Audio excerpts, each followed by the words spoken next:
Those who make peaceful revolution impossible will make violent revolution inevitable. Revolution. First, what is a revolution? Revolution is the solution, hey. The motive of a revolution. Well, nah. The objective of a revolution. Be televised. And the result of a revolution. And the methods used in a revolution. I know you know. Put my gun away. Never gonna put my gun away. Put my gun away. See the mob, you better run away. This generation of Americans has already had enough, more than enough, of war and hate and oppression.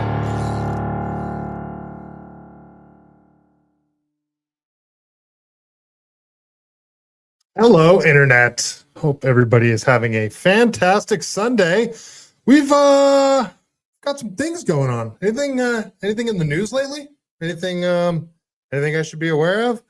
Yeah. Looks like it's Operation Iranian Freedom this time. We've got some stuff kicking off in the Middle East, and it has been pretty gnarly for the last 2 days.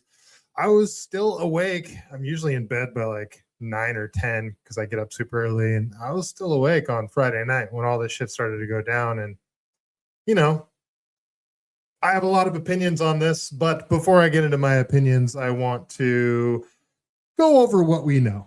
Let's just talk about what we know first before I get into my insufferable libertarian perspectives. Danger, what's going on? Wally World, good to see you. Pete Grabber, Blue Katu, thank you guys all for being here. We have a lot to get into tonight, a ton of stuff. There's it's hard to figure out what's going on, you know, because the whole 48 hours fog of war, no pun intended, but kind of intended. It's difficult. You know, you've got the Iranian regime and the pro-Iranian people posting their propaganda and stories, and then you've got, you know, our propaganda, Israel propaganda. So who's really telling the truth? So they do Twitter Spaces, and I've been basically on Twitter Spaces for the last 48 hours, like the whole time, just listening in to what we know. They're both breaking. I've been on two different Twitter Spaces. They're both like breaking news type Twitter Spaces. One is more pro-Iran, and one is more like pro-Israel. So I've been listening in on both of them. They've both been actually pretty much confirming the same information. So we have a ton to go over, a ton. And I put out a post yesterday saying, you know, I'm going to try to stay in my lane tomorrow. I'm going to try to just talk about California stuff. But then I woke up this morning and it was just, it's insane how much this is already escalated, like dramatically. And, you know, and it's also insane how angry people are. I mean, I guess it's not that insane, but it's like, it's this thing of, you disagree with me on foreign policy, I'm unfollowing you and blocking you. It's like, okay, like, all right, that's up to you. I mean, I could completely disagree with people on this topic and still be friends with them. So I don't know, whatever, you know, people are going to be however they're going to be. So, all right, I guess let's get right into it. Before we do, if you guys could do me a favor, like the stream, like the episode, just give it a thumbs up. It helps out so much. If you put a comment down there telling me I'm stupid, whatever, it helps the algorithm. I'm really trying to grow my YouTube. I've been working super hard on it the last 3 weeks, and it's actually helped a lot. So yeah, if anything you guys want to do, repost, share it with your friends, all that kind of good stuff. It would help the channel. And all right, so let's get right into it. I wanted to start off with, actually, I don't need to share my screen on this one. So I've been trying to just figure out like what we know in terms of a timeline, who struck who, what was struck, where was it struck, who's been taken out, what different countries are lobbing rockets at each other, what air bases have been attacked, all this stuff. That's what I've been trying to figure out. And this morning I stumbled across this lady, Patricia Morenz, and she gave a pretty good breakdown, but this is only the first 24 hours. That's what's crazy. So much more stuff has happened after this. So much more stuff has happened today. So let's get right into it. So Patricia Morenz says, First day, Iran's retaliation larger than expected, but Israel maintains firepower.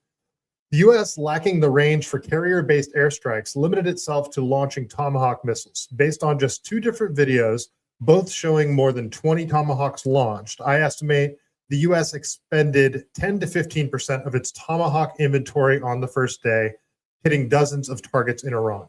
The Israeli attacks were even more aggressive, with 2 major waves on the first day striking over 200 targets in Iranian territory. However, all strikes were launched from Iraqi airspace, indicating some continued Israeli caution regarding Iran's air defenses. Iran is seeking to eliminate the American AN/TPY-2 radars, but these structures are highly mobile, with U.S. crews able to relocate them more than once a day. To locate them, Iran would need Chinese assistance and considerable agility. Both Israel and the U.S. heavily invested in drone operations for terrain monitoring to hunt for Iranian missile launchers. At least 2 large-scale launchers were identified and destroyed. There are still no reports of naval combat, which also suggests that Iran's navy, with over 30 warships, remains largely intact, as does the entire U.S. fleet, which is staying well back in the Arabian Sea. Now, remember, this is only from the first 24 hours. I think an Iranian ship has been sunk at this point. On the first day, several strikes targeted mountain base exits to obstruct and delay the movement of Iranian launchers. Iranian radars were also hit, though in limited numbers. Iran has improved its guerrilla tactics for radars, which may be helping. Israel likely also worked to obstruct known silo coordinates. I see Israel repeating tactics from the last 12-day war. On the Iranian side, the focus was on U.S. bases in Gulf countries. At least 6 to 8 bases are under heavy bombardment, what I calculate as damage already in the billions of dollars, given that Qatar base alone cost $10 billion. Air defenses at these bases were largely exhausted on the first day, with few Patriot batteries still operational and showing low efficiency, as some footage demonstrates. Iran also destroyed an AN-FPS-132 radar in Qatar and a radome in Bahrain, which probably housed a high altitude radar or SATCOM system, both high value assets. Overnight, Iran is expected to maintain the missile pace, focusing on Israel and additional U.S. bases. I believe Iran will launch around 100 long-range missiles during this period. This is a protracted conflict. On the first day, the Strait of Hormuz was already closed, as we had predicted here, and it has strong potential to drag in other Gulf countries. On the first day, everything has unfolded as we anticipated over the last 15 days. So, and yeah, this is already, you can already tell this is going to be way more drawn out than the 12-day war was. I mean, there was even before the 12-day war, Israel and Iran were lobbing missiles and rockets back at each other, 5, 6, 7 months before that, maybe a year before that. And it looked very dramatic, but it was mainly just Iran shooting missiles and Israel shooting them down. I mean, a few got through, but, minimal damage. This is already looking, I mean, Iran isn't just attacking Israel. They've attacked Iran has attacked Qatar, Bahrain, Kuwait, Jordan, Saudi Arabia, Israel, obviously, and Lebanon. Hezbollah just got involved as well. Obviously, Iran isn't attacking Hezbollah. Hezbollah is attacking Israel from Lebanon. So there's a lot of craziness going on right now. Yeah, so we'll keep going here. I want to talk about the support for this war, American support for this war. How many Americans support this thing? I estimate that it's low, and that's, looking at people on the left, very few people on the left support this. Probably a lot of it because it's Trump doing it. If it was Kamala doing it, they'd probably support it, and vice versa. If Kamala was in power and she launched the same exact attack, tons of people on the right who are supporting it now would be denouncing it. It's this whole tribalist nonsense that's going on. But overall, how many Americans support this war? And so, actually, before I get into that, I asked to give me like a detailed breakdown of everything that's happened in terms of, I said, please give me a detailed breakdown of what has been confirmed to have happened in the war with Iran. Please give me a timeline of Israel and US strikes, where they hit, who in Iranian leadership has been killed, and what the response of Iran has been. Please include everywhere Iran has struck, a timeline, countries involved, US military casualties, and casualties in each country. So Grok says, overview of the Iran-Israel conflict 2023 through 2026. Okay, I don't want that. So, yeah, I don't want that, Grok. What the frick?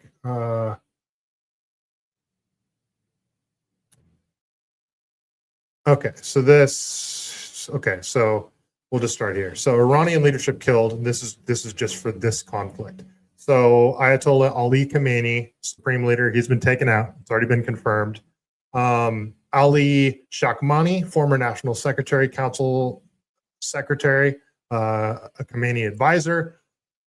I can't pronounce these names. So an IRGC commander in chief, a chief of staff of armed forces, defense minister, former Air Force commander, and IRGC head killed. Oh, he was killed back on June 13th, though, and a whole bunch of other people. So it's. I've seen reports that up to like 40 people in Iranian leadership have been taken out. Now, that doesn't mean that the head has been completely chopped off the snake, because there's still serious escalation going on. So keep going here. So Iran's responses and strikes, timeline and location. So in this conflict in February and March, barrages on Israel and Tel Aviv, Jerusalem, Bayet Shemesh. Sorry, I probably pronounced that wrong too. U.S. bases in Bahrain, Qatar, the United Arab Emirates, Kuwait, Jordan, Saudi Arabia, Iraq. IRGC claims 14 U.S. bases targeted, vows crushing response until objectives met. Iran has signaled potential preemptive or sustained action, shifting to an offensive doctrine. Countries involved. So countries involved, you've got Iran, Israel, United States, United Arab Emirates, Kuwait, Bahrain, Qatar, Jordan, Saudi Arabia, and Iraq. And those are all because we have U.S. military bases there. So, yeah, and I imagine Iran is pissing off a lot of their neighbors by attacking, military bases within their country. But I don't know the blowback they've received from that yet. So, okay, so now how many people are supporting this thing? I asked Grok, and I asked. Actually, let me pull this up really quick. I go to my bookmarks because I wanted to get two different AI sources for this. And yes, they are just pulling up data from Newsweek, New York Times, Bloomberg, all that different kind of shit. So take it with a grain of salt. But I mean, as I was saying before, the left doesn't support this at all. And I would estimate anywhere between half and like 30% of people that voted for Trump do not support this at all. A lot of people voted for Trump, libertarian people, disaffected liberals that voted for Trump, primarily voted for him because the whole no new wars thing. Everybody hoped that Trump would be look at when he was on stage back in 2016 and he went off on Jeb Bush for support, his brother with Operation Iraqi Freedom. So this is highly, highly disappointing for many people that voted for Trump. So the way I look at it, half the people are on the left. If 20 to 40% of people that voted for Trump don't support this, I would say around 70 to 80% of Americans don't support this war. So I asked Grok. All right. So based on all available polling information, what percentage of Americans support this war? It is complicated. So it says, based on a comprehensive review of recent polls from 2023 to early 2026, support among Americans for war or military action against Iran varies significantly depending on the timing, wording of the question, and whether the poll was conducted before or after reported U.S. strikes, such as those in 2025 and early in 2026.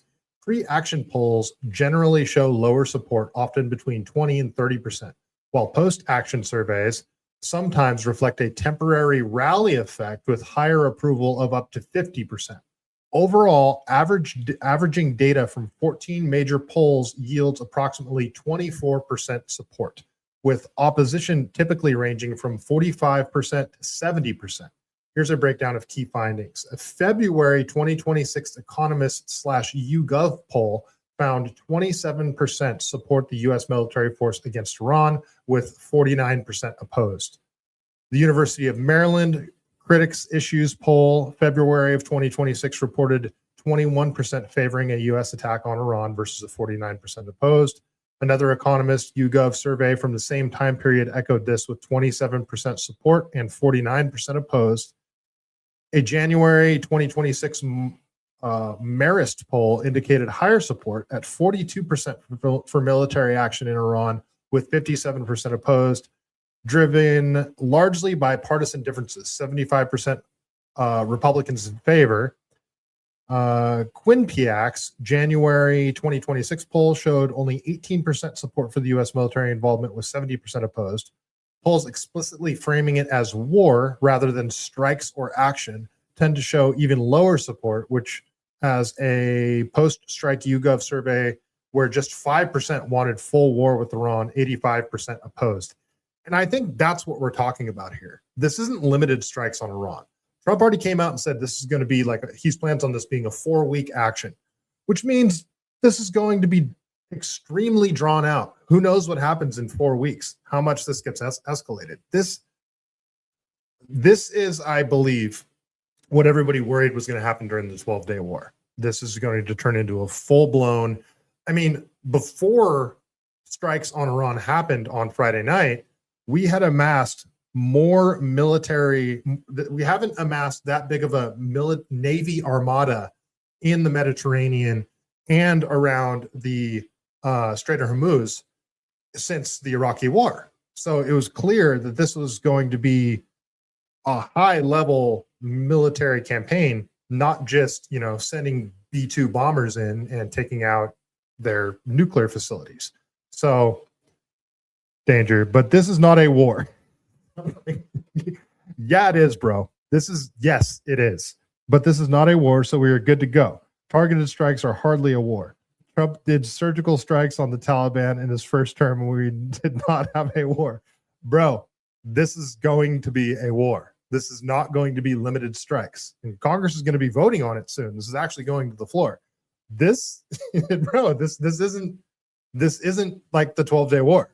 From everything that I'm seeing, look how many countries are involved already.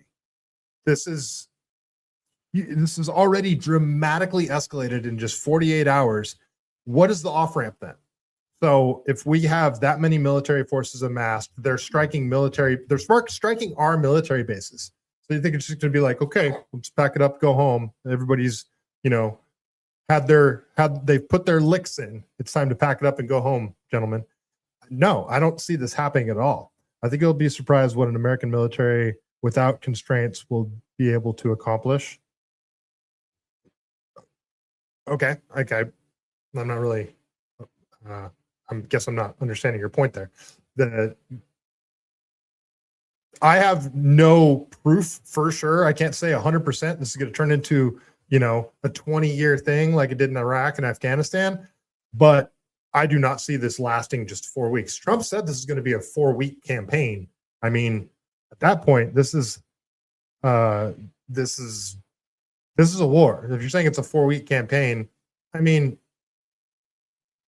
even back in 1967, when Israel struck the USS Liberty, that was the 7-day war. The last one was called a 12-day war. It's funny how they say it's not a war, it's strategic military strikes, and then they call it the 12-day war. You're splitting hairs at this point. This is a huge military campaign. Whether you is it a genocide, or is it a culture, or is it an ethnic cleansing? Whatever at this point. So let's keep going. So those are the polls. This is showing if it's a war, very few people support this thing. And even if it's like half and half right now, which I don't think it is, I think it's like 70 to 80% of people do not support what's happening right now. As this drags on, every single day this drags on, support is going to drop for it. So you wouldn't think that if you went on X. You would think that everybody is for this thing, because anybody that voices opinions against it gets ruthlessly attacked. And it's actually funny. It's interesting as hell. So I also asked, let's see. So I went to Brave Browser because they have their own AI similar to Grok, and it pulls up a bunch of different things. So I asked it the same question. How much support is there for what's happening in Iran right now? Support for military action against Iran among Americans is low, with multiple recent polls indicating about 21% to 27% support the United States initiating an attack or military strike on Iran. A University of Maryland critical issues poll from early February, we already cited this one, Brock brought this one up as well, found 21% in favor, while Reuters and IPSOS poll conducted on March 1st, 2026, reported 27% approval of the U.S. strike. So that's today, right? Yeah, that's a poll from today. 27% of approval of the U.S. strikes that killed Iran's leader, with 43% disapproving and 29% unsure. Partisan differences are stark. Republicans show higher support with 40% to 69% in favor, depending on the poll. Democrats are overwhelmingly opposed with 70% to 67% disapproving. And again, I believe those numbers would be completely inverted if it was Kamala in power doing the exact same thing. It's just funny how you're just going to support whatever your team does. Danger, meaning the military under Trump will be allowed to be as lethal as it can be without being told to use kid gloves. Oh, okay. I mean, I don't see how that affects the support for it. But okay. Pete Grabber, Hadels will say the stock market isn't doing well. The Dow is above 50,000, bro. Overall, a majority of Americans oppose military action, and many express concern about escalation, with nearly 80% worried the U.S. could be drawn into war. Well, yeah, no shit. That's definitely my concern. So, all right, let's get into what we know. So this is from Disclosed TV. Disclosed TV says, Trump reveals a potential timeline for the war with Iran. And this is in quotes. Trump said, it's always been a 4-week process. We figured it will be 4 weeks or so. It's always been about a 4-week process. So as strong as it is, it's a big country. It'll take 4 weeks or less. 4 weeks to flatten the curve, you guys. 4 weeks to flatten the curve of terrorism. So let's keep going. This is from RT, and I think there's no possible way that it could be true. In fact, I believe this is completely false, but RT says, that's Russia Today, 560 American troops killed and wounded in Iranian missile strikes on U.S. bases, and that's according to the IRGC. So, dude, I would not believe that at all, because we say it's been 3 U.S. military, 3 members of the U.S. military that have been killed so far. So it's quite the discrepancy of 557 people. So I would not trust that at all. So U.S. Central Command, this is from Centcom. I've got 4 things that they released that I want to get into. So they say in Tampa, Florida, as of 9:30 a.m. Eastern Time, March 1st, 3 U.S. service members have been killed in action, and 5 are seriously wounded as part of Operation Epic Fury. That's what they're calling this operation, Epic Fury. Several others sustained minor shrapnel injuries and concussions and are in the process of being returned to duty. Major combat operations combat operations continue, and our response effort is ongoing. The situation is fluid, so out of respect to the families, we will withhold the additional information, including the identities of the fallen warriors, until 24 hours after the next of kin has been notified. All right, so, that's awful. 3 soldiers have been killed so far, and I would expect that number to rise, unfortunately. So again, from U.S. Central Command, CENTCOM, last night, U.S. B-2 stealth bombers armed with 2,000-pound bombs struck Iran's hardened ballistic missile facilities. No nation should ever doubt America's resolve. Also from Centcom, Iran's IRGC claims to have struck USS Abraham Lincoln with ballistic missiles. That's a lie. The Lincoln was not hit. The missiles launched didn't come even close. The Lincoln continues to launch aircraft in support of Centcom's relentless campaign to defend the American people by eliminating threats from the Iranian regime. Okay, and one more from Centcom. So earlier I read a description that said no ships have been sunk, not according to Centcom. An Iranian Jamarin-class corvette was struck by U.S. forces during the start of Operation Epic Fury. The ship is currently sinking to the bottom of the Gulf of Oman and Chabahar Pier. As the president said, members of Iran's armed forces, IRGC, and police must lay down your weapons, abandon ship. Okay, so that's from Centcom so far. So let's get into some clips here. All right, this is so Trump gave a bit of a press conference, and I believe this was yesterday. I don't think this is from today. So let's go to a couple of clips from Trump's press conference that he gave here. Sorry, I'm slow. All right. This is from, well, Soleimani shared it. He's much more pro-Iran on this one. So let's go over to a quick clip from Trump. I call upon all Iranian patriots who yearn for freedom to seize this moment, to be brave, be bold, be heroic, and take back your country. America is with you. I made a promise to you, and I fulfilled that promise. The rest will be up to you, but we'll be there to help. Thank you. God bless you to our incredible warriors. I call upon all. All right, so there's that clip. Then let's go over and let's just see what Fox News is saying about this. Again, I'm going to go over what we know, what people are saying. I'll give my 2 cents on it later, if you guys even care. I think you guys already know where I stand on this thing, but we'll keep going. So let's go to this clip from Fox News. It's like 2 minutes long. It's Sean Hannity. Yeah, I mean, first of all, let me just say on behalf of 90 million Iranians who didn't have the opportunity to speak until now because they were muzzled, thank you to the United States. Thank you to the United States military. Thank you to the IDF, who are the only people who actually committed to this rescue operation when the rest of the world turned away. It is absolutely no surprise that the American left are against. So is that what this is? Is this a rescue operation now? Are we stopping them from getting nuclear missiles? Are we stopping them from having ballistic missiles?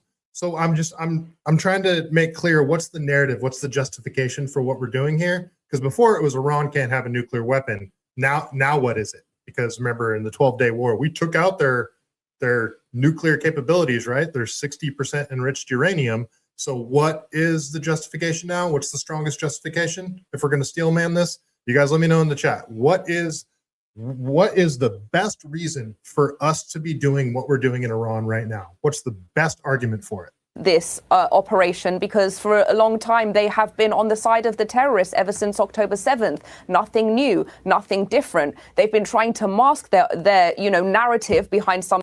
No, give as many reasons. Please give all the reasons, all of them, all the best reasons. Some type of pro-humanity rhetoric, when all along we can see what this is really about, which is their hatred for the West, and their hatred for the West has never been clearer in a situation where we are dealing with the worst atrocity of our time. And instead of standing behind the Iranian people who have been screaming for help while they have been massacred, instead they remained dead silent. And when this rescue operation was enforced, was the first time they spoke up. We're talking about the mayor of New York. We're talking about Congress people. This is the first time that they have spoken up, not to defend the Iranian people, but to defend the terrorists that have been massacring them. And that just tells you the greatest truth of all. That just tells you that the mask has finally fallen. These people who tried to lie to you, who tried to tell you that they were all about humanity, were lying from the beginning. And now the proof is as clear as day. It was never about humanity. It was never about human rights. It was always about. Yeah, well, the difference is America is funding what Israel is doing in Gaza. America isn't funding what Iran is doing to their people. So again, the question is, what are the best possible arguments, as many as you want, the best possible reasons for how this benefits America. How is this good for America, what we're doing? And I'm not talking about short-term. Well, yes, short-term and long-term, but as this progresses and if it snowballs out of hand, how does this benefit America? Hating the West, and that famous term that the communists once coined for the Oh, they cued the music. They wanted to shut up. those people, useful idiots, have never been clearer. Why? They're useful because they propagate communist and Islamist propaganda, and they're idiots because it is suicidal propaganda. While the mask has been dropped, the truth has been revealed, and the Iranian people and the rest of the world and civilization is now going to be free thanks to the United States and Israel. Yeah, well said. Okay. They're free now, you guys. Yeah, I guess that's it. Wrap it up. Go home. The Iranians are now free. Go. I guess I could just end the stream right there. Pete Grabber, it's for helping Israel have complete control over the Suez Canal. Maybe, but I mean, we haven't heard anything from Egypt on this. Egypt's been rather quiet. We haven't heard a peep out of them. I wonder what their perspective is on this one. So we'll continue here. I think I got more clips. Okay, so now let's get the opposite side. Let's hear what. Let's go over to Al Jazeera and see what they're saying, shall we? So this is a clip from Al Jazeera talking about Khamenei getting taken out. Where do you see this going? Is there an off-ramp for Iran? I think what will happen is that even if the United States is able to kill illegally Iranian leaders, the next generation of Iranians, the Iranians that did not see American atrocities in Iran before 1979, some Iranians that did not understand why their parents and grandparents were anti-American, those Iranians will take over. Now they understand why American government is a imperialist, vicious government, and a government that attacks other countries and kills little children. They understand they're fighting the Epstein class that either rape little girls or bomb little girls. This is the government that we are witnessing. They're going to fight back against that government, and they're going to ensure that the Islamic Republic of Iran will live many years after America destroys itself. Okay, let's not pretend that Iran isn't a horrible authoritarian regime. That's not what this is about. I'm not making that claim at all. Their leadership probably should be taken out. The question is, should we do it? I don't think we should. I don't think we should have any business over there. And I think the only reason we're doing it is because, you know, those 7 visits in 12 months that Benjamin Netanyahu paid to the White House. And this seems to be all for Israel's benefit. I don't see what we get out of this. And I really am asking you guys, like, tell me if I'm wrong. What are the best arguments for how this benefits America for doing this? I understand that, you know, Iran, a lot of Iranians want this. There's a lot of people, particularly in LA, that I'll get to this a little later, that escaped the Iranian Revolution back in the late 70s, and they came to LA. They're all cheering for this a ton. And a lot of them are Persian Jews that came here, and a lot of them are highly successful, smart, brilliant people, and they made a great life for themselves here. But they are very happy to see what's going on.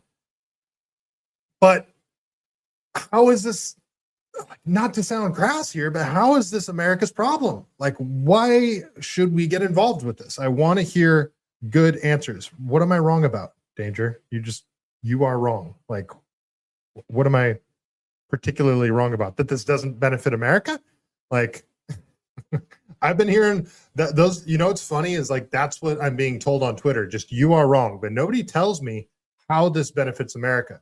Cutting off oil supply to China, taking out the #1 funders of terrorism. But you go back to, like, why they shout death to America. But why? Why do they shout death to America? Is it because of how many regimes that we've installed in Iran? And it's not like we're trying to spread democracy to Iran. We're not trying to allow them to elect their own people, because if they elect somebody that isn't friendly to America, they would try to overthrow that person too. And the death to America thing, well, haven't we been meddling in the Middle East since 1948, dramatically? Just it's kind of understandable with how many bombs we've dropped in the Middle East that they'd be kind of pissed at us. So they are Islamic. You said to tell you that you're wrong. Who's Islamic? Yeah, I know. There's lots of Christians in Iran as well, though. It's not just the Muslims. So, Boss Tina, it's so Ivanka and Jared Kushner can be king and queen of Greater Israel. Oh, I like that take. That's a spicy one. Yeah, I can see that. Okay, so actually, here's a perfect example of somebody that escaped the Iranian Revolution and came to America. And I generally like Patrick Bet-David, but he's obviously going to be partial to this. So there's another clip from Fox News. They had Patrick Bet-David on there. And again, he escaped the Iranian Revolution back in the 70s and came here. And he served in our military. I mean, he may have, had a Ponzi scheme, but that's neither here nor there. I generally like him. So let's see what he has to say here. Iran is supposed to be a Persian country. I know, and Persian chicks are hot, dude. Persian chicks are smoking hot. So I get it. I know you have some personal history here. You want to tell us how you're feeling tonight? I mean, this is a very special day today, and I'll tell you why. Because since 1979, when these guys took over, Iran's been chaotic for people that live there. 81% of the people there do not want the IRGC. And I get that too. I get it that when the Shah was in power, Iran looked like San Francisco with hot chicks that had black hair. It was very, you had, what was his name? Ravi Shankar. I'm probably the wrong person, but you had people sitting in the grass wearing hippie clothes and short skirts and shit like that. It looked like the West. And I get it. It definitely went downhill since the Ayatollah was put in power. But again, and I mean, the CIA sort of installed the Shah, right? And then didn't we take him out too? Danger Iran used to be the jewel of the Middle East until the mullahs took over. Yeah, I know, and turned it into Islamic. And I get it. But again, how does that justify us doing what we're doing? And how does this benefit America? So you should read the Quran. It's very eye-opening. Yeah, I probably should. I mean, yeah, that's fair. It's in a statement Trump put out a while back. They want to neutralize the Iranian threat so we can completely pull out of the Middle East and focus on China, which is the threat. Yeah, just forgive me if I don't buy that at all. I mean, pull out of the Middle East. I mean, Israel's already saying who their next target is. Didn't they already say Jordan's the next threat?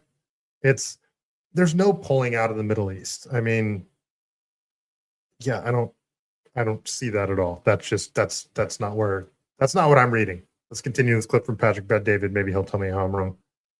I left Iran July 15th of 89. June 3rd of 89, Khamenei died. Not killed, died. I was in school at Gulbenkian. We're in the streets. I'm trying to find my parents. It was absolutely insane. Eventually, we did. 6 weeks later, we escaped, went to Germany.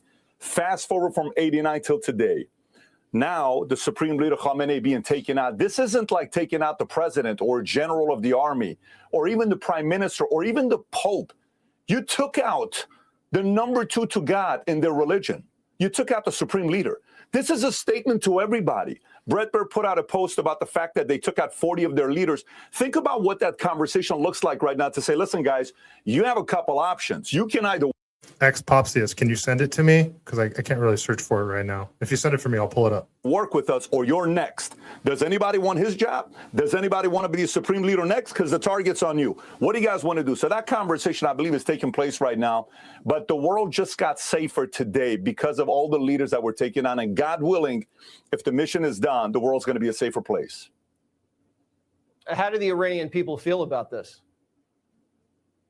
Ecstatic, to say the least. They're dancing, they're parading, they're crying, they're emotional. You see the celebration amongst women. Women feel free that finally this cloud that they have over them, that they can't do anything and don't put this on and don't put that on. I mean, this is a massive moment for them.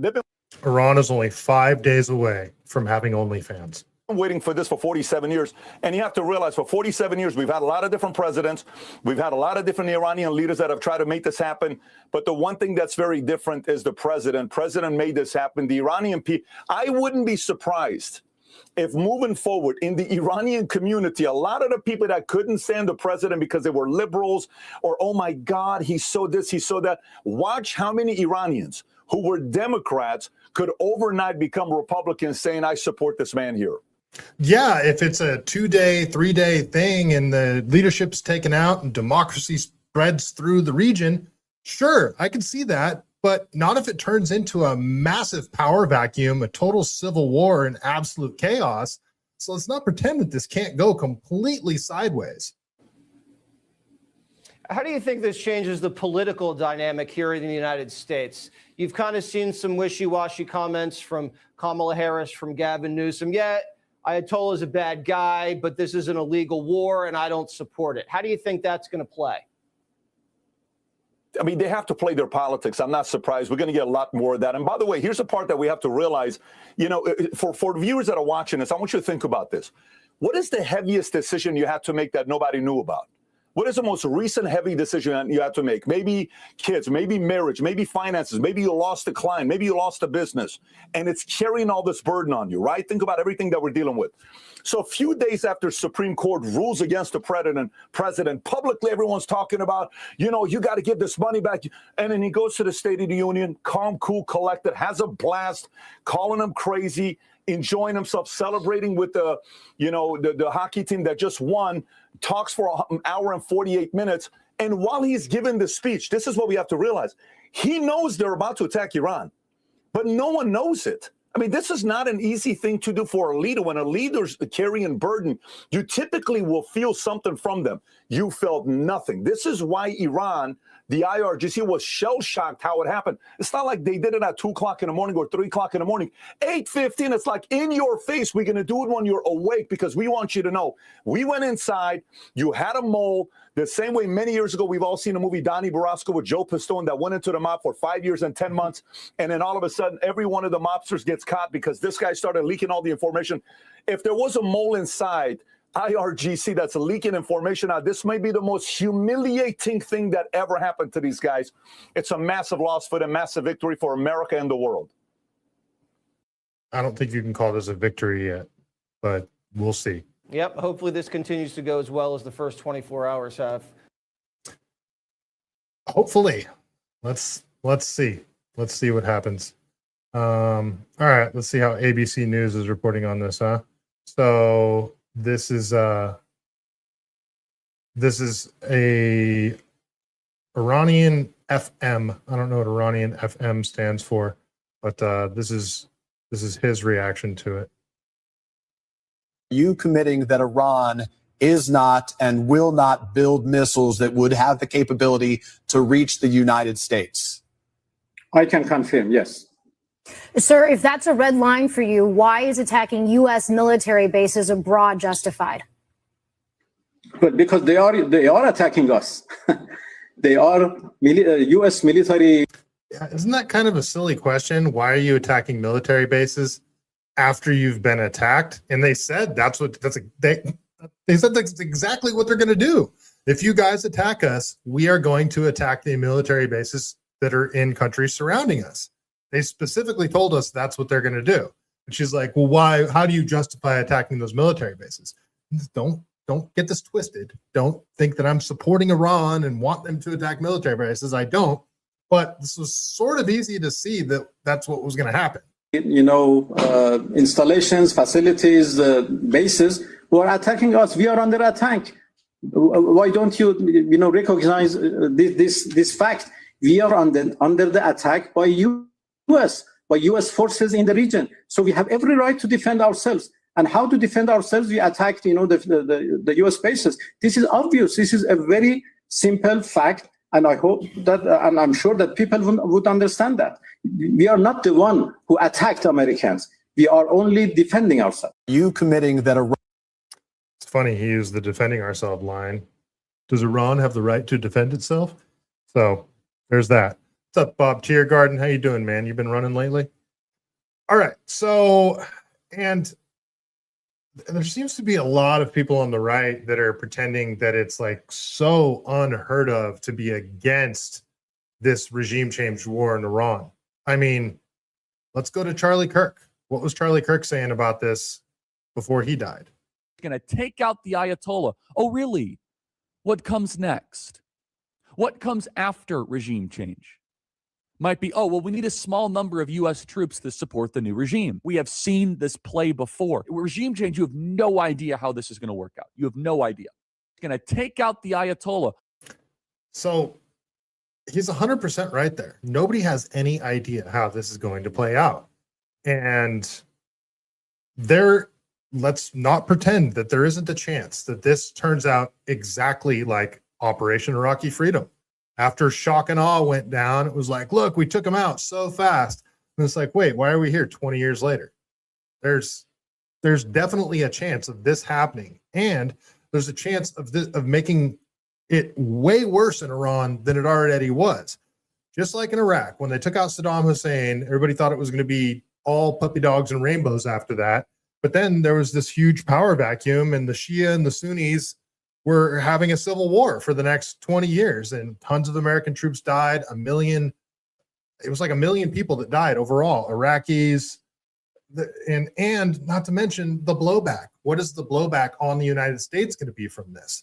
Do we have sleeper cells already in America? And like, while we're at it, if we wanted to turn this into a full-blown war, if the puppeteers behind the scenes wanted us to go full-scale war, boots on the ground with Iran, how would they make that happen? How would they justify that? Well, a false flag on American soil certainly would justify that. And I'm not talking about like what happened in Austin and in DC today with, like somebody going out with a rifle or somebody stabbing a bunch of people. I'm not talking about that. I'm talking about like a dirty bomb or, something close to a 9/11 size attack on American soil. And you'd have everybody on board. You'd glass the place. Then you'd stop hearing about how we need to liberate the Iranians. It would just be glass the whole place. That's what you'd hear from people. So the potential for this going sideways is off the charts. So let's go over to let's see what Benjamin Netanyahu has to say. I think this is actually, I don't think he's talking in English here. Just finished 15 minutes ago, like literally 5 minutes ago. Right on. I did 5 miles earlier. Actually felt good too. All right, let's go to Benjamin Netanyahu. סיימתי עכשיו פגישה עם שר הביטחון, הרמטכ"ל וראש המוסד. נתתי הנחיות. Okay, we can't understand him. Let's see if there's a translation. So this is from Soleimani. Hopefully he translated this correctly. He's quote from Benjamin Netanyahu here. Apparently he said, our forces are now striking at the heart of Tehran with increasing intensity, and this will only intensify further in the coming days. We're in a campaign in which we are bringing the full power of the IDF to bear as never before in order to ensure our existence and our future. The combined effort with the United States enable us to do what we have long sought to do for 40 years, to decisively strike the terror regime. Okay, that's what they've wanted to do for 40 years. All right.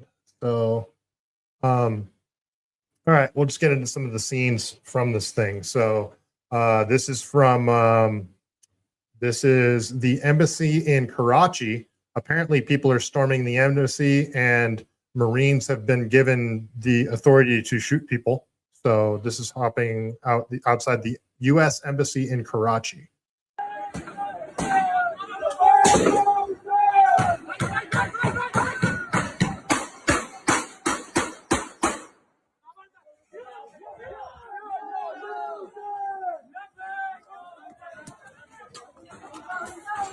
Oh, that guy's all bloody. And that guy's all bloody. It looks like some people got shot. Yep, definitely looks like people got shot. So looks like they tried to storm the embassy and a bunch of people got lit up. There's tons of people that got blood all over them. Oh, that guy's dead. Okay. So it looks like they got lit up by American soldiers. Okay. So crazy scene outside of the U.S. Embassy in Karachi. So hopefully YouTube doesn't take down the stream for showing that. Hezbollah joins the war. More than a dozen rockets fired from Lebanon into northern Israel. Let's go to this clip. Got like 3 of these to show. And it's hard to, when you see these clips floating around of like bombs or rockets or missiles landing in Israel or landing in Iran, really try to figure out if they're like current clips, because there's so many clips that are old clips that are floating around that are being people are trying to say that this is from today. So apparently this came in from Lebanon into, I think, Jerusalem. All right, so kind of an anticlimactic video. So this is a missile that apparently hit Jerusalem. Whoa! Holy shit! Oh my god! Yo! Yo! Yo! Yo! No way! No way! No way! Why are you so excited about this? Whoa! Okay, so apparently that's out of Jerusalem. This is another one also from Jerusalem. Yo!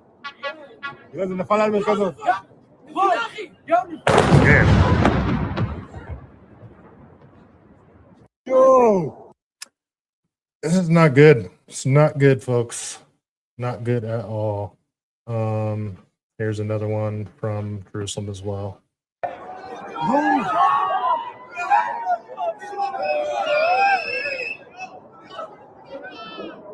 So that looks like the Iron Dome. Oh, that one. Okay, we already saw that clip. So Iron Dome shooting missiles out of the sky. Looks like a few are sneaking through. Not good, folks. Not good at all. All right, and as we heard last night, I believe this was out of Austin. You had this guy that started shooting people. So, and he's wearing a hoodie that says "Property of Allah."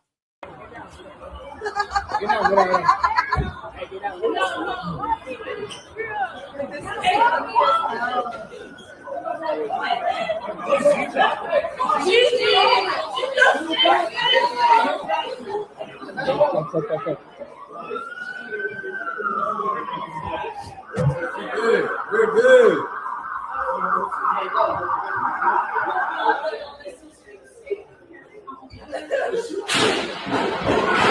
Shit. Shit.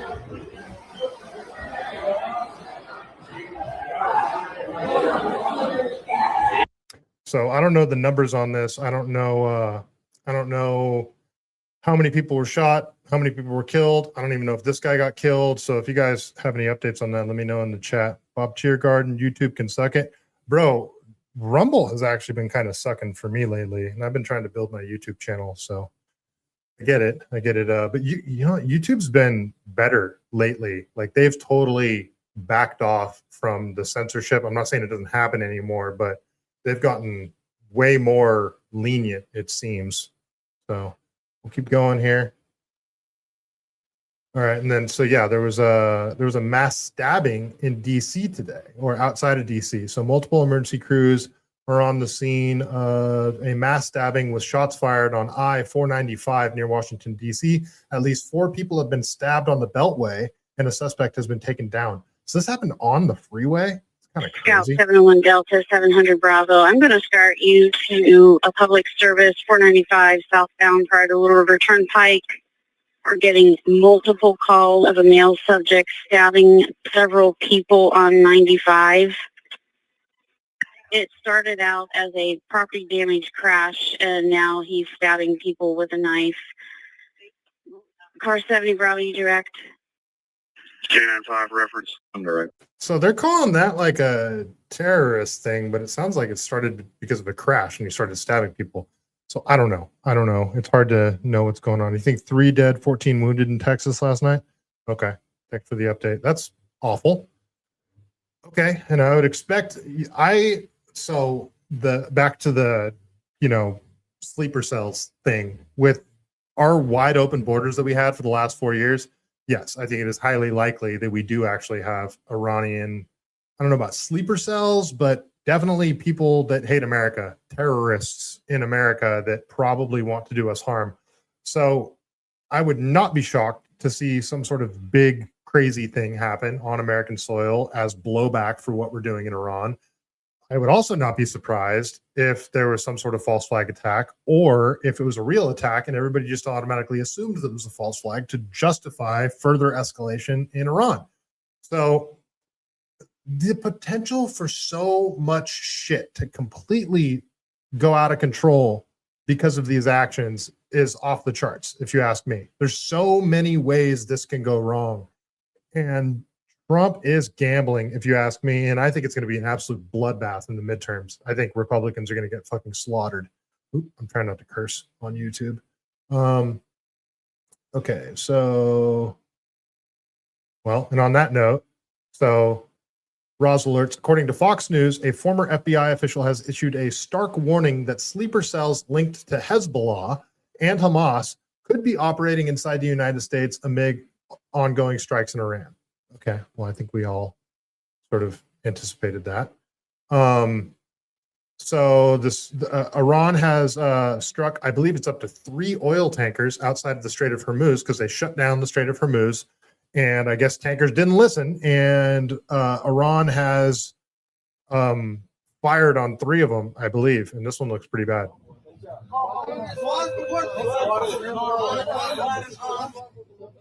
So definitely suboptimal if an oil tanker sinks in the ocean. That water looks awfully black. I don't know if that's just the reflection or if that's actual oil in the water.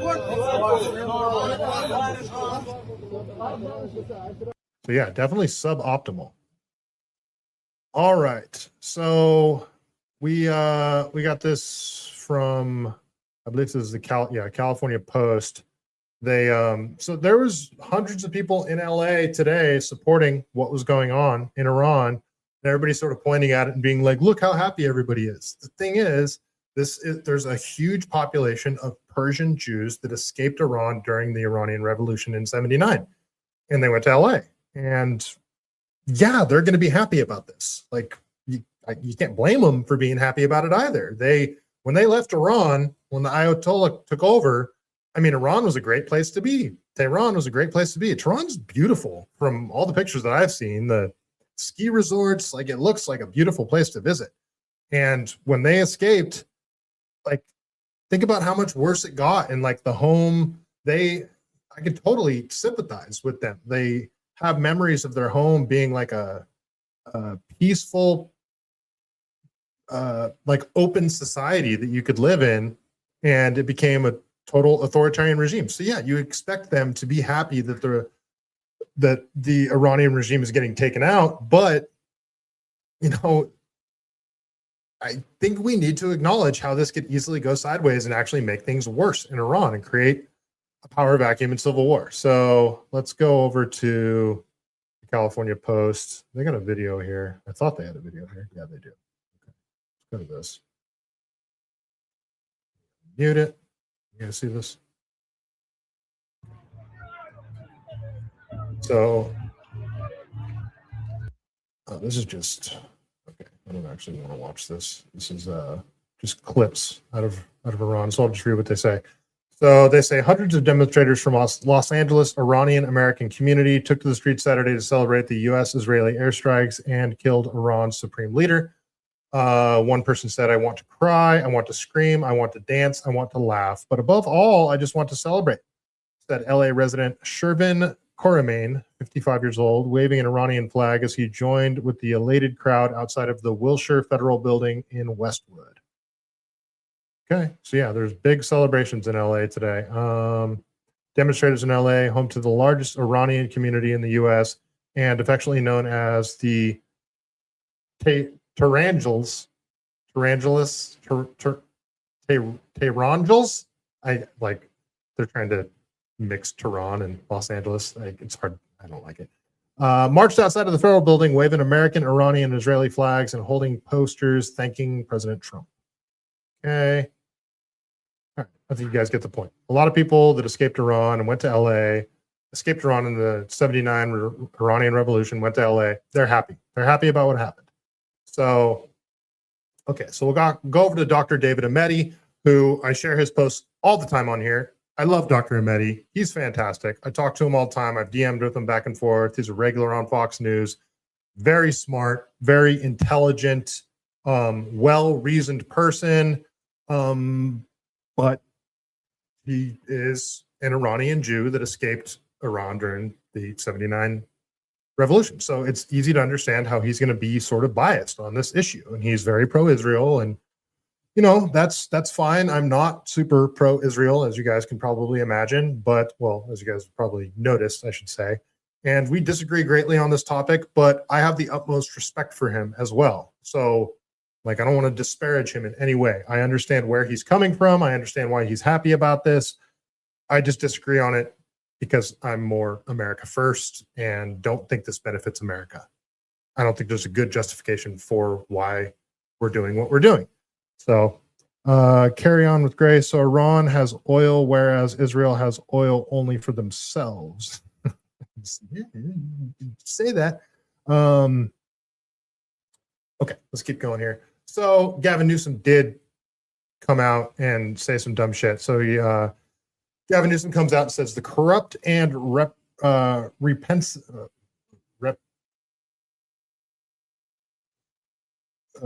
don't know this word. REPRESSIV.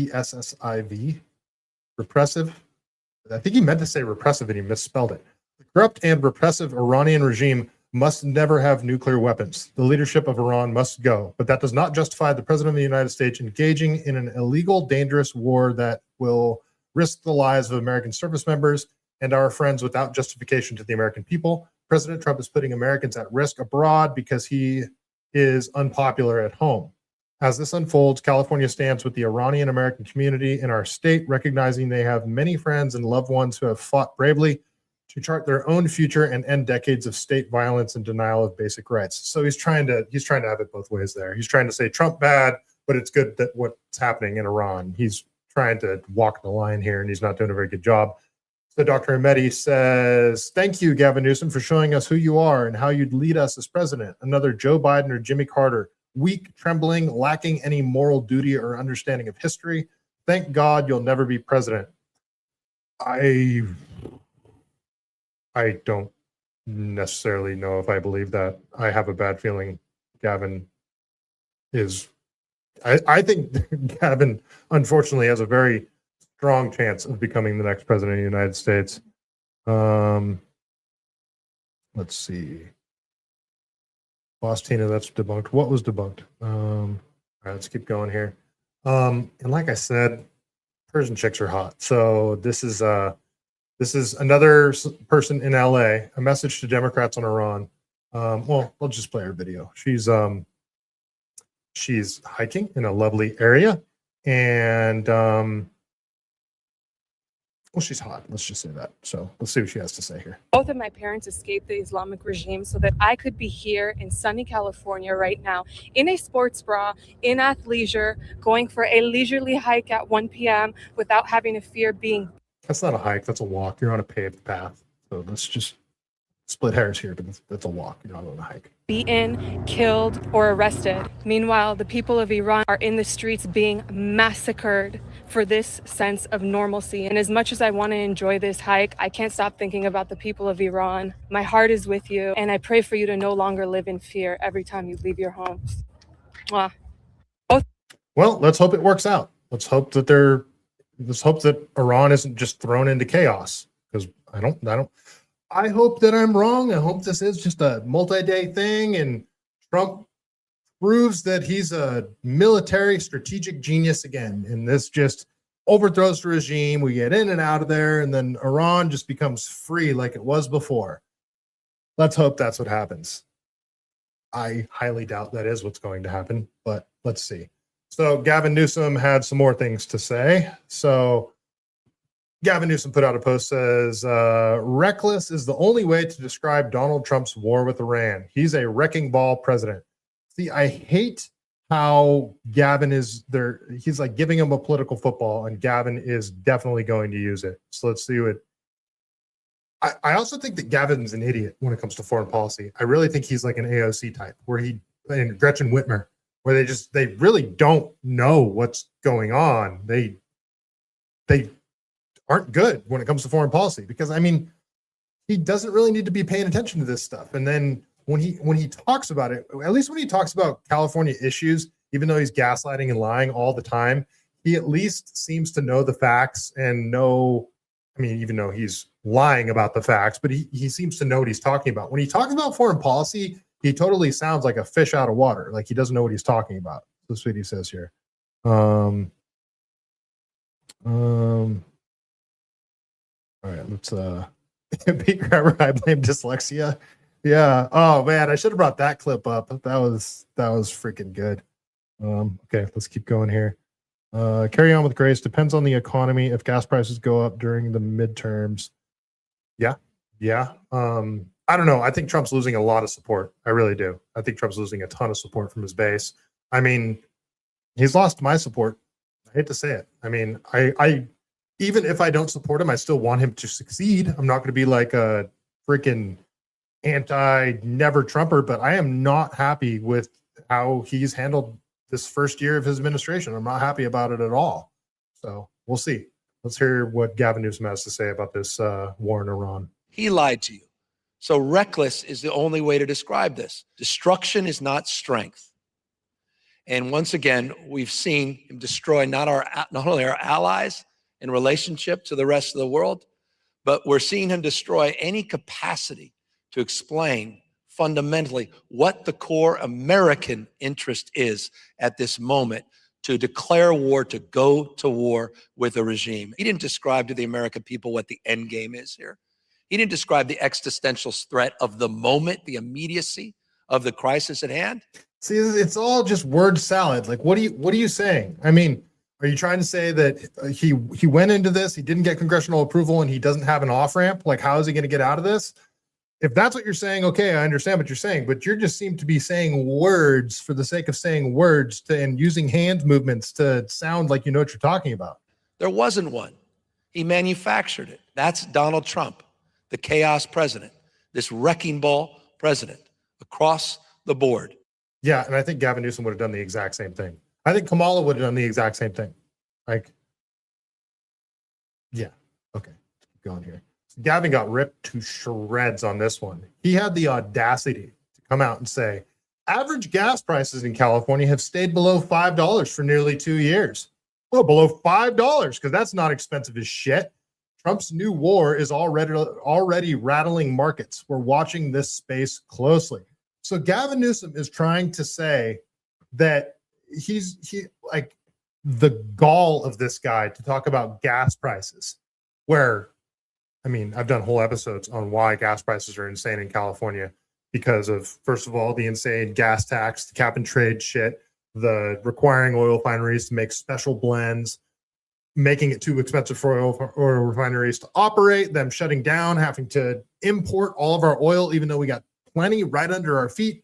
All of those reasons why gas prices are expensive in California. And then he's going to have the audacity to blame Trump for gas prices going up, even though gas prices likely will go up with the Strait of Hormuz being closed. So it's just frustrating because I hate Gavin Newsom being able to make a valid point. It's like that meme when the most insufferable person you know makes a good point. The worst. I hate it. Okay, so let's go over. All right, so let's go into the Twitter world now, the X world, and see how people are taking this whole thing. People are definitely taking sides. Danger, how do you know it was a U.S. missile? Oh, are you guys talking about the school? You're talking about the school that got hit? Okay, so Bostina says, why did they hit a little girl's school if this is to free them? Okay, so there's been conflicting reports on this. So a lot of people immediately came out and said that the U.S. hit a school with one of their missiles. And then a bunch of other people came out and said, no, it was actually Iran that launched a missile and it misfired and came down on top of a school. And there seems to be conflicting reports on who actually hit the school. I'm not saying it doesn't matter, but it's tragic either way, and it wouldn't have happened if we didn't launch this war. So I don't think any of us can say for sure that the U.S. hit the school or that Iran hit the school. I don't think it's been debunked either way yet. I'm hearing a lot of people reporting on both sides. Let's not rip each other's heads off on this one. I don't think there's any confirmed proof either way about who hit the school. But yeah, a bunch of kids died. A bunch of kids died when that school got hit. So it was awful. And this is the thing that sucks, is like, I can disagree with you on this topic and still be friends with you. We can still go on a hike. We can still go get a burrito, whatever. You like dogs? So do I. Cool. We'll get along. But Twitter is like, it is a cesspool right now with people just, oh, you're fucking evil because you don't support this. It's maddening on Twitter right now. So Viva Fry says, yes men are political parasites. The will yes men people into political graves, and today literal graves. Okay, so he just screenshotted 4 different posts. So this is from Brendan Dilley. He says, the retards who are absolutely dead wrong about President Trump's plans regarding Iran are now attempting to frame themselves as victims because they were anti-war. No, stupid F. People are cooking you for thinking you know better than President Trump, full stop. I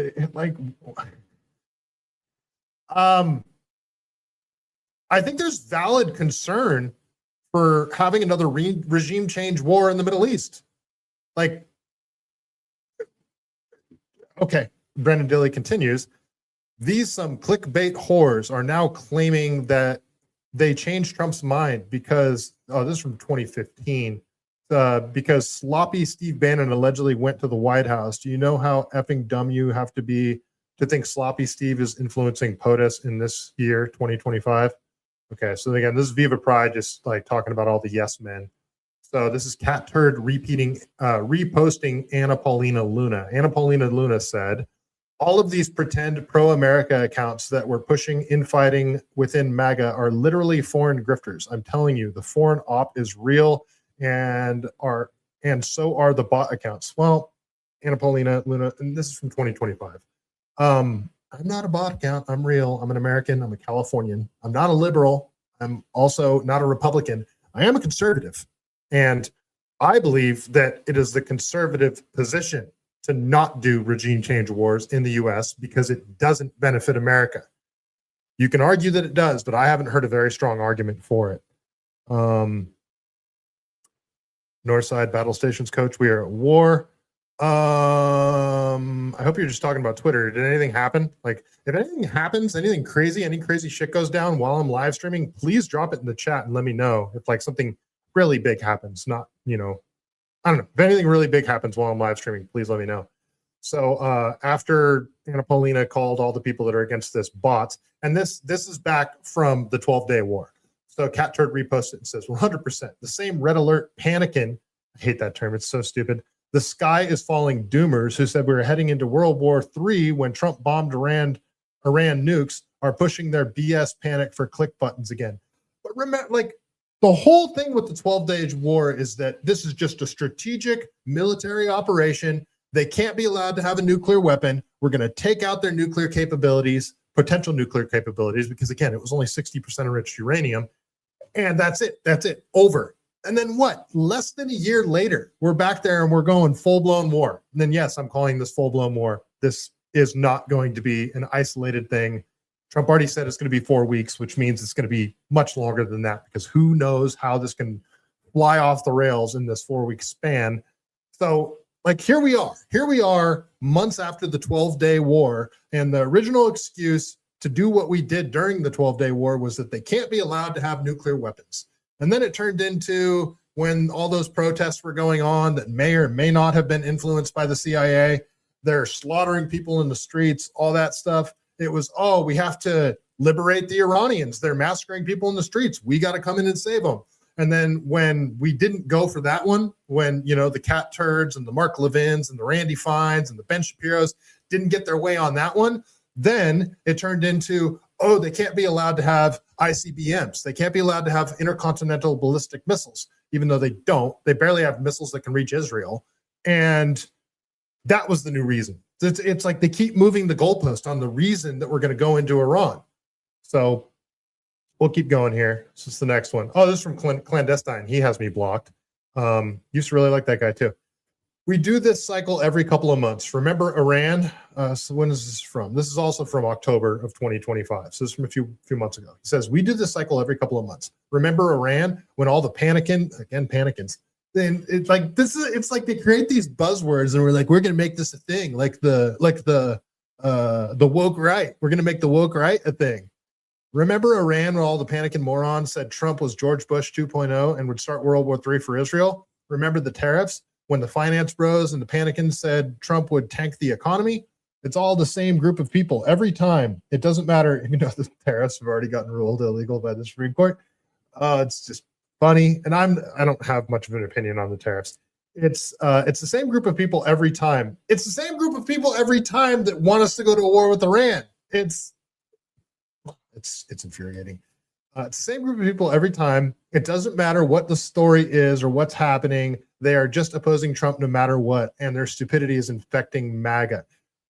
A lot of people that voted for Trump, like myself, one of the primary reasons, three primary reasons for me, and he was 1 out of 3 on these, the 3 primary reasons that I voted for Trump is I wanted him to go after the deep state, the fact that he didn't start any new wars in his first presidency, and he was outspoken about not starting regime change wars in the Middle East. Trump campaigned on that, remember? And the other one was closing the borders. Good job. Close the borders. I'll give you that. Great job. Great work. But going after the deep state, nothing. You're surrounding yourself with the deep state. And it looks like we're starting another regime change war. So, yeah, this isn't disagreeing with Trump no matter what. I don't give a shit about Greenland. Like, there's things that I voted for Trump for, and he's not delivering on those things. That's a fair criticism of Trump. This isn't I'm some leftist and it's just orange man bad. This is I'm criticizing his actual policies. And there are a lot of people that have this exact same sentiment. They are disappointed in the person they voted for. And unlike the left, people on the right that voted for Trump actually have the balls to criticize. They're not just going to be yes men and yes, whatever, like Biden, sharp as a tack. There's no cognitive decline there. It's people that actually have the balls to criticize the person that they voted for, to me, have a higher, they're more credible than people on the left. They've been wrong about everything this entire time, and every time I pointed out, they get butthurt. Have they been wrong? Like, you just mentioned the tariffs and wars in the Middle East. Well, I'm not saying it is going to be World War III, but let's not pretend that the potential for World War III isn't there. I mean, look at India and Pakistan right now. You still got the shit going on with Russia and Ukraine. Israel and Gaza, before all of that was already going on. And now you've got Iran striking military bases in 6, 7, 8 different countries? Yeah, the possibility for World War III is there. And you got the Samson option. So if Iran somehow brings Israel to their knees by bombarding them with missiles, if the Iron Dome fails and they just start completely wiping Israel out, they got the Samson option. And if Israel decides to fire off a nuke, all bets are off. So, yeah, call me a panicking. And I'm not saying that's what's going to happen, but the potential for it is there. And I have a valid concern talking about it. Okay. I can't even get through his post because it's so freaking triggering. Trump just announced a peace deal in the Middle East.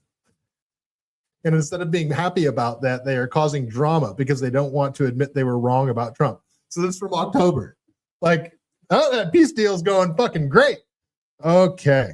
I got a bunch of things in the chat. Obama also gave $1.7 billion to Iran. I wonder how that went. Well, that was for the peace deal. That was for them to not enrich their uranium higher than 60%. That was like part of the peace deal. And I'm not saying it was good to give him a big pallet full of cash, because that's how he gave it to him too. It was a freaking pallet full of cash. But Trump pulled us out of that peace deal, and that was sort of all bets are off with Iran. They technically had the authority, not that we have the authority to tell them they can't, but they could have started enriching uranium past 60% at that point. So yeah, like that, like Iran was sort of more under our control before they got pulled out of the peace deal. North side, how the F did Lutnick find a way for his sons to speculate money on it? Yeah, dude. Yeah, I covered that a couple episodes ago. Pandora beauty videos. All these old men are fighting with each other and killing hundreds of young people. Putin, 73 years old. Trump, 79 years old. Netanyahu, 76-year-old. Narendra Modi, I'm sorry, 75 years old. Xi Jinping is 72 years old. Khamenei is 86 years old. Thing is, China hasn't started any wars. Like, when's the last time China started a war? Like, or even had some regional conflicts, you know? Danger. I laugh at everybody that expects everything on their bucket list to get accomplished by the president. You are setting yourself up for disappointment. Well, there's a whole bunch of things that I want him to do. I just mentioned the 3 primary reasons. Yes, he secured the border, and not wanting him to start wars isn't something that I want him to do. That's just don't do something. Just don't start a war. Like, that's the deep state thing, the going after the deep state, like, you know, ripping out the CIA and the FBI evildoers, root and stem. Yeah, that was sort of a long shot. But I did not want him to completely do whatever Netanyahu tells him to do, because that seems to be what's happening.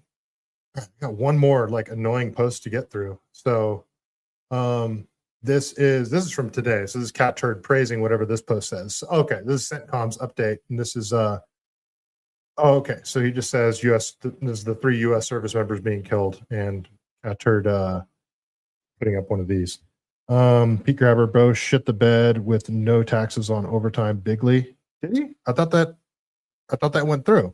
From my understanding, you are still getting taxed on overtime, but you get it back like on your tax refund or something. I don't know. I'm on salary, so I don't know how that works.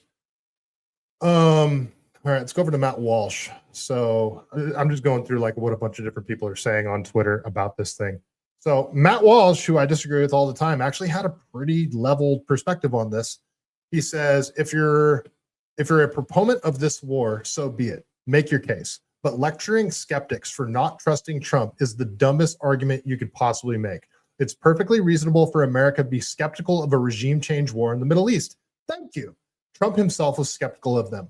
The idea that we are obligated to just assume it's a good move because Trump decided to do it is asinine, not to mention un-American. Thank you. 100% completely agree with everything that he said there. Like, that's fine. If you support this war, fine. I'm not going to hate you. I might think you're wrong, and I might think you're like not paying attention to what's happened historically, especially since 2001, but I'm not going to hate you.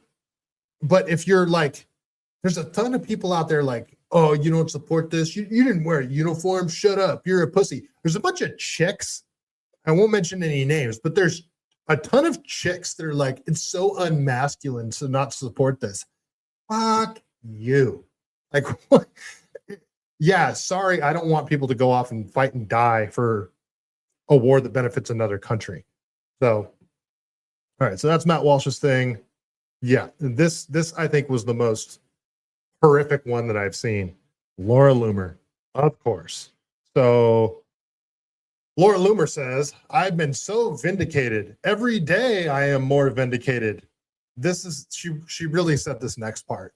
Now it's time to round up the Muslims before it's too late. Yeah, she said that. Like, now it's time to round up the Muslims before it's too late. Okay, say we like don't like the Muslims, fine. But imagine saying that about any other group of people. Any other group of people, literally any. Round them up? What do you mean, Laura? What do you mean round them up? Are American citizens that are Muslim? Every Muslim that I know is like the nicest person on earth. And I'm not saying that there's not freaking terrorists. There's not, Islamic fundamentalists. That's not what I'm saying at all. But every Muslim that I know isn't trying to, not walking around preaching the Quran. They're not talking about death to America. They're very nice people. Now it's time to round up the Muslims before it's too late. Laura Loomer said that. That's just fucking insane to me. She is batshit crazy. She's a genocidal maniac, if you ask me. This is Sloan Rachmuth. she calls Owen Schroyer another dickless two-bit loser. And this is what she responded to. She calls him a dickless two-bit loser for saying this. For all the people pushing the war, it's simple. If you care so much about Iran, when does your flight to Iran take off? If you're telling me how happy people are in Iran, remind me of what part of America Iran is. You've completely abandoned America. Come on, common sense and decency. She calls him a dickless two-bit loser for that. Okay, that seems a little overkill, but okay. Here's Ted Cruz. So I do think Dave Smith took this a little far. So Dave Smith says he calls Donald Trump a traitor. I think that's probably a bit over the top, calling him a traitor. And that's in response to Trump saying, remember that I predicted a long time ago that President Obama, so this is a post from 2013 that Trump made. Back in 2013, Trump said, remember that I predicted a long time ago that President Trump will attack Iran because of his inability to negotiate properly, not skilled. And Dave Smith repeats him today and just says traitor. So I don't think he's calling him a traitor to America. If I'm interpreting this correctly, he's calling him a traitor to his own ideals. But then Ted Cruz says, understand this imbecile thinks Trump is a traitor. He's a leftist masquerading as right of center. Yeah, Dave Smith is more conservative than you, Ted Cruz. I think you're a fake conservative. You're not, I don't think you have any principles. I think you will go whatever way the political wind blows. I think you're a neocon war hawk. And yeah, like you're not a conservative. You're nothing. This is Spitfire. I felt attacked on this one. So Spitfire says, libertarians have become insufferable. Holy hell, they are exhausting. Guilty as charged. And then just the comments in here are freaking hysterical. So yeah, I get it. We're not going to shut up. We're not going to shut up about it. So you guys can't tell I'm a libertarian already. Carry on with grace. Laura Loomer is Jewish. I know. So like think about as a Jew saying round up all the fill in the blank, like any round up all the Muslims. Like how can you say that? Like as a Jew, how can you say round up any group of people? That's insane to me. That is absolutely insane to me. Okay, so that's sort of it about Iran, kinda, because this is like an offshoot of the story. This is kind of crazy. So you guys know Polymarket, where you can bet on pretty much anything. Well, this is from Mark Levin. He says it appears that a Polymarket account called MAGA Man made $515,000 in a single day betting on last night's U.S. strike on Iran, with the first trade placed 71 minutes before the news broke publicly. So just hold on, like for a second though, how insane is it that we can bet on whether we're going to go to war or not? Like that's a betting market that exists. How insane is that? Okay, so when this person bought in, the market had this at a 17% probability. They turned roughly $87,000 into over $500,000 overnight. Reminder, so he's kind of blaming Donald Trump Jr. here. I'm not making that allegation. He says, reminder that Donald Trump Jr. sits on the Polymarket's advisory board and his firm invested double-digit millions into this platform last year. The DOJ and CFTC both had active investigations into Polymarket that were dropped after Trump took office. Prediction markets cannot be a vehicle for profiting off advanced knowledge of military action. We need answers, transparency, and oversight. And to continue with that story, we have, what is this here? Okay. Continue with that story, we have, so there was 6 more people. So 6 suspected inside traders made $1.2 million betting on a U.S. strike in Iran. Most of these wallets were funded in the last 24 hours, specifically bet for February 28th. So they specifically bet on the date that the strikes would happen. Bought yes hours before the strike. That's insane. So 6 people. So it appears that there was insider, it's not insider trading, it's just betting on Polymarket with inside knowledge that, oh, you found out that we're going to strike Iran on this date at this time. I'm going to place a bet. It's just insane. Just like another way people get rich in America is just having inside information and gambling. Freaking bonkers. Freaking bonkers, you guys. Okay. Carry on with grace. There's 1.4 million Muslims around the world and fastest religion growing in the past 2 years, according to Grok. Yeah, and I mean, I'm not stoked about that. I'm a Christian, so like, yeah, I'm not stoked about that. CC Pino, what's up, man? Dave Smith rules. Yeah, I like Dave Smith. A lot of people don't. Bob Tiergarten, personally, I want an authoritarian libertarian regime to rule with iron fist. Well, that doesn't make any sense, Bob. Doesn't make any sense at all. All right. I think, yeah, you know what? It's 90 minutes. I think I'm going to cut it there. So you guys, let me know in the chat. Has there been any other updates with the situation? Are you guys monitoring the situation? Has there been anything crazy that's gone down in the last hour and a half? If you guys are still here, please, whatever platform you're watching on, please repost the stream. If you're watching on X, give it a like, leave a comment. Rumble, you can repost the stream on Rumble too. Leave a comment, give it a like. If you're watching over on YouTube, please give it a like. Make sure you subscribe, leave a comment, all that good stuff. Tell me how I'm wrong. Tell me if you agree. Carry on with grace. Will Iran conflict send oil prices above $100 a barrel? California will hit more than $12 per gallon. Yeah. This the oil thing could go very badly indeed. Definitely could. So yeah, I mean, I hope I filled you guys in as best I could with the information that I could obtain. Hopefully I know I was, showing my bias towards the whole thing, but hopefully I at least filled you guys in on exactly what has gone down, the timeline, who's been struck, who's been taken out, how many people have died, casualties, all that stuff. So, yeah, North Side, yes, new information just dropped, Coach, and a bunch of pedophiles taking over the war again. Yes. Okay, fair enough. Bob Tiergarten, done. Appreciate it, dude. You shared it with the in the base chat. Nice, awesome. I appreciate you, man. All right, guys, I think that was all I got for tonight. And yeah, you know what? I'm trying to do 2 streams a week now. So I'm going to say it. I'm going to be back here on Wednesday at 6 o'clock. So Wednesday at 6 o'clock. I'm trying to do this Wednesday and Sunday again. Every Wednesday, every Sunday. Sunday for sure. Wednesday is a little more dicey because sometimes I don't know what time I'm going to get out of work. If I don't have a show already set up, I'm scrambling at the end. I don't want to just go on and be shooting from the hip and not know exactly what I'm going to talk about. So it takes me a while to set up the stream. So, all right, that is all I got for the evening, you guys. Thank you so much for hanging out. Carry on with grace.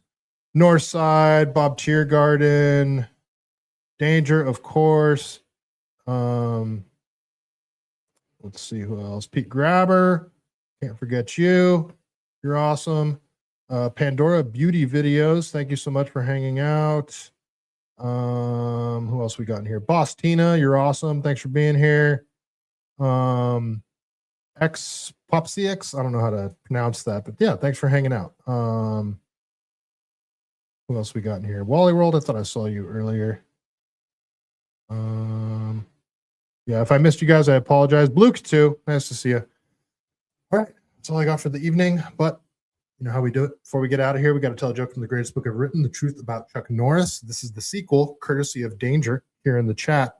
Chuck Norris cannot be stopped. You know the rules. I open the book. My eyes go to a joke. I read it. Sometimes it's good. Sometimes it's not. Chuck Norris, joke of the evening. There's a longer one. Conan O'Brien once installed a lever next to his desk that, when pulled, played a clip from Walker, Texas Ranger. In response, Chuck Norris installed a lever next to his desk that, when pulled, played footage of Chuck Norris having sex with Conan O'Brien's wife. And on that note, stay Cali based.